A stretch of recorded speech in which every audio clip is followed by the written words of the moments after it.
नमस्कार दोस्तों। प्रस्तुत है विष्णु प्रभाकर जी की लिखी कहानी जज का फैसला।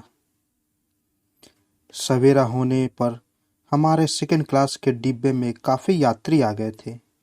जब गाड़ी स्टेशन से चली तो वे सब मौन थे, परंतु मार्ग न जाने किस किस सूत्र से होकर उन सब में वार्तालाप आरंभ हो गया।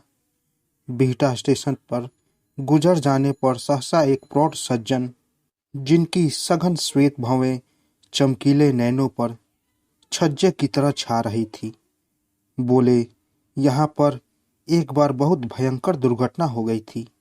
रेल यात्रा के इतिहास में अनेक कारणों से वह अभूतपूर्व रहेगी। इसमें मैं 100 से भी ऊपर यात्रियों की जाने गई थी और उससे भी कुछ अधिक यात्री घायल हुए थे। इस पर नदी की तरह चर्चा ने अपना मार्ग बिल्कुल बदल लिया। यद्यपि हम में से कोई भी यात्री इस दुर्घटना का साक्षी नहीं था, तो भी कुछ लोगों ने ऐसी दूसरी दुर्घटनाओं को देखा और उसका वर्णन करते करते वे ऐसे सहम रहे थे जैसे वे दुर्घटनाएं अभी घट रही हो। एक स्वस्थ और लंबे तगड़े युवक ने जब दो आप बीती रोमांचकारी घटनाएं सुनाई तो हम सब ठगे से रह गए, उसे देखते रह गए। वह इंजीनियर था। एक बार वह चलती ट्रेन के नीचे आ गया था। यद्यपि उसका शरीर जख्मों से भर गया था, तो भी उसके प्राण बच गए। कैसे बच गए यह वह स्वयं नहीं जानता। जब वह गिरा तो उसने पाया कि गाड़ी स्टेशन में प्रवेश कर रही है। उसकी गति निरंतर धीमी होती चली और उसने डिब्बे में चढ़ने वालों की पैरी को कसकर पकड़ लिया। इतना ही उसे स्मरण है, लेकिन दूसरी घटना बहुत भयंकर थी। पौड़ी गढ़वाल से कोटद्वार लौटते समय उसकी बस 250 फुट नीचे गड्ढे में जा पड़ी। 10 व्यक्ति वहीं मर गए और 5 अस्पताल में पहुंचकर चल बसे, पर वह कुछ जख्मों के साथ बच गया था। कैसे बच गया यह पूछने पर वह इतना ही कह सका, बस बच गया, अब आपके सामने बैठा हूँ। युवक की यह कहानी सुनकर हम सबको रोमांच हो आया और हमने उसे बहुत बहुत बधाई दी, पर उसने शरारत से मुस्कुराकर कहा, दोस्तों, मैंने मौत को ही नहीं छकाया, बीमा कंपनी से हर्जाने के रुपए भी वसूल किए। इस पर कहकहा लगा और जब वह शांत हुआ तो दुर्घटना की चर्चा शुरू करने वाले प्रौढ़ सज्जन, जो एक सेवानिवृत्त जज थे, बोले, अपने इंजीनियरिंग मित्र की तरह मौत को छकाने का अवसर तो मुझे नहीं मिला, पर हाँ, इस दुर्घटना से संबंधित एक विचित्र मामले का न्याय मैंने अवश्य किया है।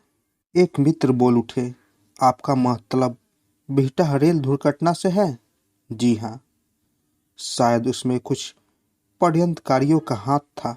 राजनीतिक सत्ता प्राप्त करने के लिए सैकड़ों निर्दोष व्यक्तियों की जान ले लेना आजकल एक फैशन हो गया है।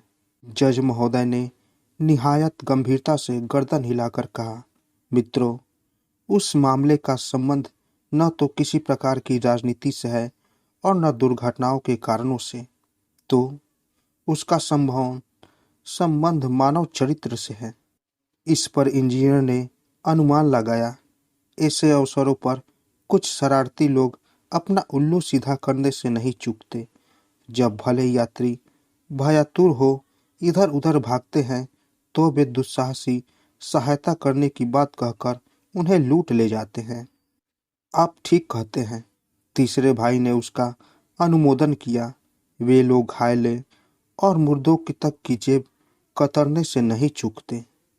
इसके बाद चौथे, पांचवें, छठे और सातवें अर्थात डिब्बे का हर यात्री ने अपनी उर्वर कल्पना शक्ति का प्रयोग किया, लेकिन जज साहब ने सिर हिलाकर उन सबको गलत साबित कर दिया। आखिर जब सबके अनुमानों का खजाना खाली हो गया तो जज साहब ने कहना शुरू किया, उस दुर्भाग्यपूर्ण रात्रि में जो यात्री सफर कर रहे थे उनमें से एक महिला भी थी, अपूर्व सुंदरी। उस महिला के विवाह को यद्यपि 5 वर्ष बीत चुके थे, तो भी वे नवविवाहित दुल्हन की तरह लगती थी। उसी तरह मोहनी और लजीली। उनके लंबे पतले नील नयन, पतले नसापुट कोमल मुख, किंचित नीले भूरे सघन केस देखकर भूख मिटती। वे प्राचीन काल की उन सुंदरियों में से थी जिसके देखने मात्र से तिलक पुष्प कुसुमित हो जाता, और जब वे मृदु मंद गति से मुस्कुराती तो चंपा के फूल विहंस उठते। इन 5 वर्षों ने उनके व्यवहार में जो कुछ अंतर डाला था, यही था कि अब वे कुछ नटखट भी हो चली थी, लेकिन इसके कारण से अपने पति को और भी प्रिय हो गई। इनके प्रति उस ट्रेन में उसके साथ थे। वे इंटर क्लास में थे और सहयात्रियों ने उनके लिए पूरा बर्थ छोड़ दिया था, क्योंकि उनमें से बहुतों को यह गलतफहमी हो गई थी कि वे अभी अभी विवाह करके लौट रहे हैं। बहरहाल उनकी जिंदगी एक रंगीन पैमाने की तरह थी, जो केवल उन्हीं को नहीं महका रही थी, बल्कि आसपास वालों को भी खुशबू से तर कर रही थी। वे प्यार के उन क्षणों को जी रहे थे जिनकी याद बहुतों के जीवन का संबल होती है। और गाड़ी उड़ी जा रही थी, खड़खड़ाती, चिल्लाती, धुआं उगलती और अंधकार की छाती में प्रकाश का छुरा भोंकती। छुरे की उपमा देने पर यात्री कुछ चौंके, पर कथा सूत्र की उत्सुकता ने उन्हें मौन ही रखा। और जज साहब एक क्षण बाहर झांक फिर बोलने लगे। उन्होंने अब अपनी कोहनी खिड़की की पुश्त पर टिका दी। उनके मोटे होठ कुछ इस तरह ऐंठने लगे जिस तरह हमला करने से पूर्व मेढक खाने वाला सांप ऐंठता है। उसके दांत तो होते हैं, पर उनमें जहर नहीं होता। उन्होंने कहा, रात हो गई थी और रेलगाड़ी पूरी गति से दौड़ रही थी। प्रायः सभी यात्री ऊँघने लगे, पर वह दंपति अब भी प्रेमालाप में व्यस्त था। पत्नी ने कई बार कहा, अब सो जाइए। पति ने मुस्कुराकर जवाब दिया, न जाने क्यों आज नींद भी तुमसे बातें करने को उत्सुक है। तो मैं सोती हूँ, सपनों में उससे बातें करूंगी। पत्नी खिलखिला पड़ी। पति बोला, अब तो जो है वह क्या सपने से कुछ भिन्न है? तुम स्वयं एक सपना हो। पत्नी हंस पड़ी। स्वप्न एक भावना है, पर मैं सत्य हूँ। तुम्हारे सामने बैठी हूँ, तुम मुझे छू सकते हो। और इस तरह बातें चलती रही। प्रेमियों की निरर्थक बातें, आदि और अंत से हीन, पर जीवन को शक्ति और सुगंध से भरने वाली। लेकिन कुछ भी हो, समय की शक्ति किसने थाह ली थी।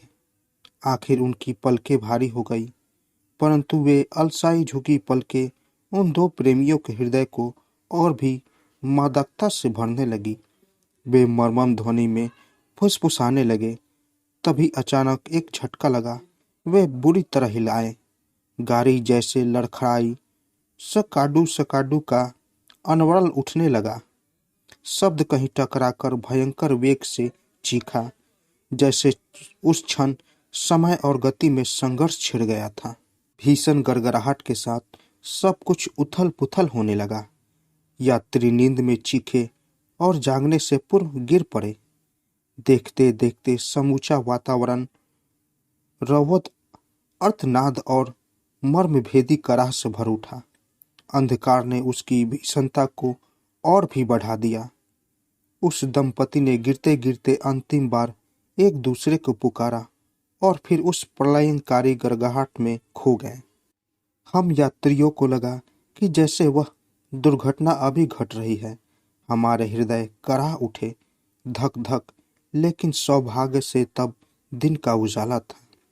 इंजीनियर ने साहस करके पूछा, तो गाड़ी पटरी से उतर गई और वे दोनों मारे गए। मैंने अभी कहा था कि उस दुर्घटना में 100 से भी ऊपर व्यक्तियों की जान गई थी, पर वे दोनों उनमें नहीं थे। क्या? इंजीनियर ने चकित होकर पूछा। क्या वे बच गए?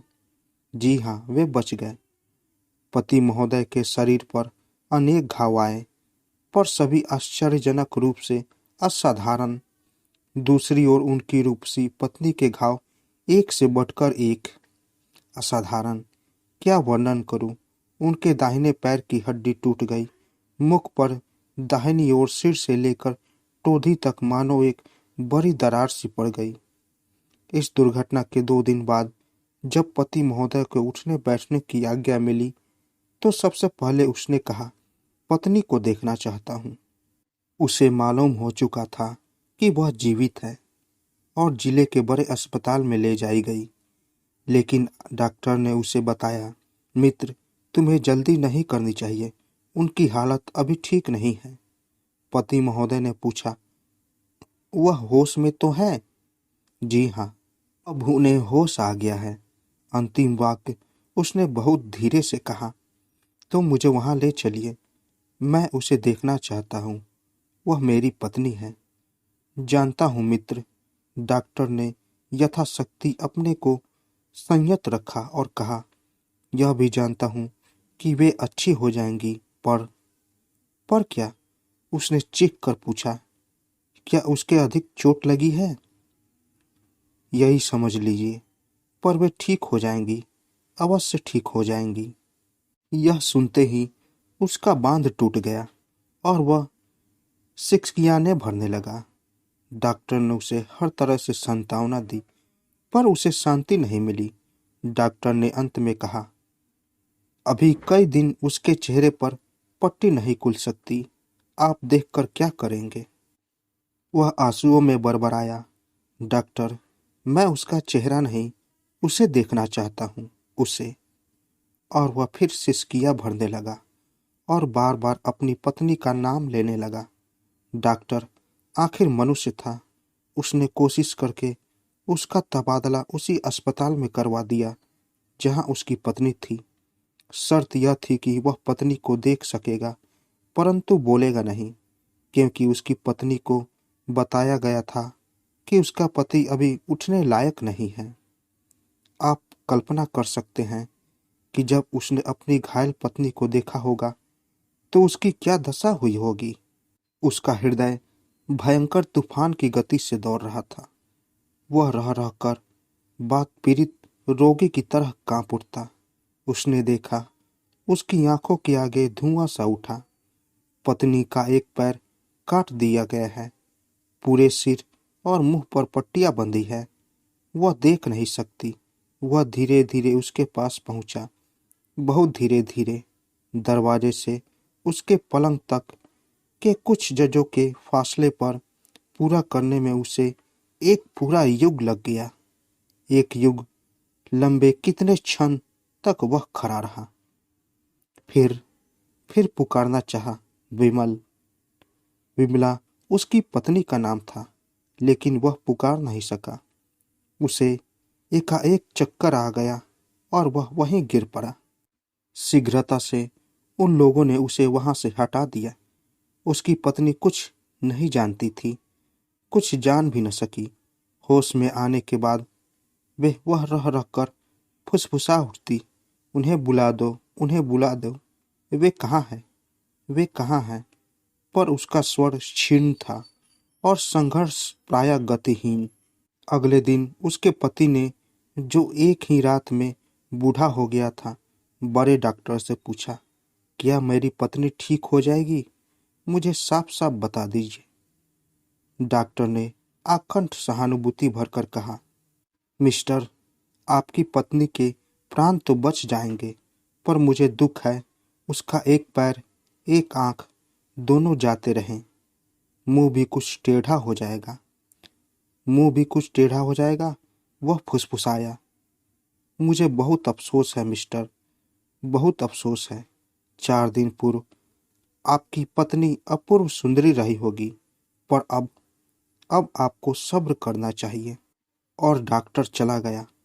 वह कई क्षण आंखें फाड़े उसे देखता रहा, बड़बड़ाता रहा, अपूर्व सुंदरी, सब टेढ़ा मुख, एक पैर, एक आंख, अपूर्व सुंदरी। घंटों तक उसकी यही दशा रही। वह बार बार मदोमंत की तरह हंसा, बड़बड़ाया, अपूर्व सुंदरी, एक आंख, टेढ़ा मुख, अपूर्व सुंदरी। फिर सिसकियां भरने लगा। डॉक्टरों के लिए वह एक समस्या हो गई।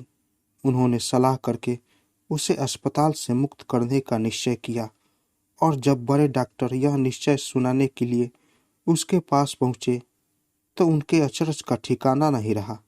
वह पूर्ण शांत था। उसने इस निश्चय का स्वागत किया। केवल जाने से पूर्व एक बार पत्नी को देखने की इच्छा प्रकट की और इस बार जब वह पत्नी के पास पहुंचा तो न तो उसका दिल कांपा न वह गिरा। इसके विपरीत वह दृढ़ता से उसके बिल्कुल पास खड़ा हुआ। फिर सहसा उसके हाथ उठाया। नर्स ने एकदम मना किया।